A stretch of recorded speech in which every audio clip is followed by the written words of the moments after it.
All right, let's dive right into this epic explainer because today we are unpacking one of the absolute most intense, adrenaline pumping survival stories you're ever going to hear. We're exploring a narrative that completely flips the script on your typical hero's journey. It's a story packed with unimaginable loss, literally universe breaking power, and a protagonist who just flat out refuses to play by the rules. We're going to follow the chronological path of a man who didn't just beat the system, he shattered it into a million pieces. I want you to imagine something for a second. What happens when you spend your entire life beating a deadly survival game, only to find out the grand prize at the end is a total, complete lie? We're tracking our protagonist, Jaiwan, on this brutal, reality-shattering journey. Imagine sacrificing everything. You're watching everyone you've ever loved perish over decades of agonizing, bloody battles, only to reach the finish line and realize it was all for absolutely nothing. How does a human mind even process that kind of trauma? Well, to understand exactly how Jaiwan reacts to this ultimate betrayal, we really have to look at how his nightmare began. Section 1. The Nightmare Tower appears. So we have to start at ground zero. Out of nowhere, these massive structures called nightmare towers suddenly erupted in major cities all around the globe. And guys, this wasn't some slow, creeping invasion. It was an instantaneous, apocalyptic event. Monsters just poured from the towers, completely wiping out a third of humanity in the initial surge alone. The system controlling these towers offered a very simple, very cruel choice to the survivors.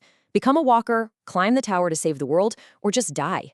Humanity, completely desperate for any shred of hope, formed teams and began the grueling ascent. Now, early on, the walkers were faced with this ultimate temptation, the Stone of Return. It was this legendary item that everyone believed could split the timeline and send the user back to the past completely safe and sound. Facing impossible horrors every single day, a lot of walkers cracked. They abandoned the present using the stone, basically vanishing and leaving humanity's survival hanging by a very thin thread. But Jaiwan and his team, the final squad known as Carpe Diem, they bravely chose to stay and fight. They refused to run away, taking the literal fate of the world onto their own shoulders. Section 2. The 100th Floor Betrayal. Let's fast forward through literally decades of the most grueling, lonely grind you can possibly imagine, straight to the absolute peak of the tower. Because Jaiwan started climbing later than the others, he actually missed out on all the rare hidden skills and classes. So what does he do? He relies on just one basic move, the thrust. He evolves it by executing it tens of millions of times. Meanwhile, the tower is just a meat grinder. Companion by companion, his allies fall. He survives the 85th floor, snagging the Supreme Dragon Sword. He pushes through the 98th floor, facing countless crises.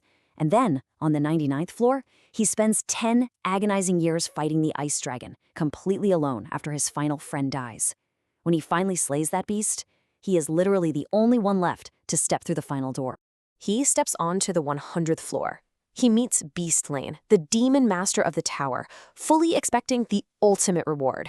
I mean, he's max level. He's killed millions of monsters. He expects to be greeted as the ultimate savior of humanity. But instead, Beastlane just laughs at him, congratulating him on simply finishing the tutorial.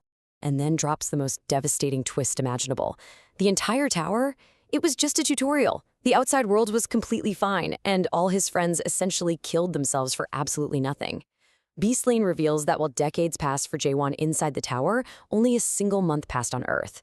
There was no actual apocalypse. Nobody died on the outside. And that Stone of Return everyone used? Yeah, it wasn't a time machine. It was a dream demon stone that trapped cowardly walkers in eternal, simulated fantasies. Jaiwan's friends fought and died in a meaningless meat grinder, purely to entertain demonic cultivators who were just searching for strong souls to use in a much larger interdimensional game.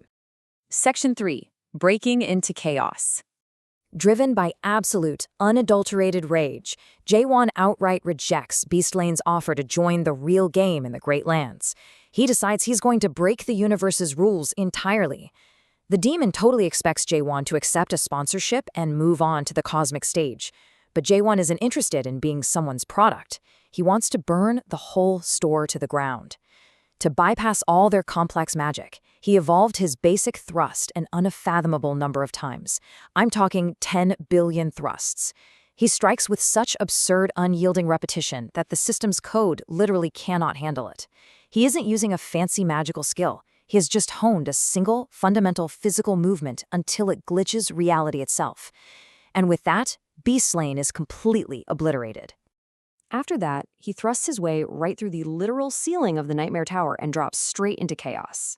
Chaos is this desolate afterlife realm meant for dead souls and broken code. You see, by tearing through the roof of the tutorial, he sequence breaks the universe and bypasses the promised Great Lands entirely, landing squarely in the garbage bin of dimensions. Down here, he encounters a mysterious redhead named Mino, and very quickly realizes that the rules of power in this place are completely, fundamentally different. Like I said, the rules are totally different. Most people here are adapters. They fight desperately using leftover system skills, constantly begging for scraps of spiritual power just to survive. But Jaiwan, he realizes he is on the path of the awakened. He is a walking bug in their software. His power isn't granted by some convenient menu screen or stats. It comes from his sheer, stubborn refusal to accept the world's false parameters. Section 4, The Path of Awakening. To survive in hardcore places like the massive settlement of Gorgon, Jaiwan has to master exactly how his willpower turns into world-breaking power. And this happens in 3 distinct stages. Stage 1 is doubt, realizing the system is a total lie. Stage 2 is understanding, actually perceiving the base particles and code that make up reality. And Stage 3, forgetting, is by far the most dangerous. This means erasing the identity the system forced upon you so you can manifest your own unique world. Jaiwan's progress through these stages makes him a terrifying anomaly to everyone around him. Because he is awakened, he effortlessly dominates Gorgon Castle. He just ignores their laws entirely and instantly masters impossible techniques. When guards try to arrest him with system-based chains, he shatters them just by flexing. When the legendary doctor shows him a secret, highly complex move called the Gel Cut, Jaiwan instantly mimics it perfectly. His spiritual corruption, which is this disease that plagues literally everyone else in Chaos, reads as an impossible 0. Within days, he effortlessly butchers the corrupt syndicates terrorizing the city and essentially crowns himself as Gorgon's new protector. Section 5. War Against the Monarchs.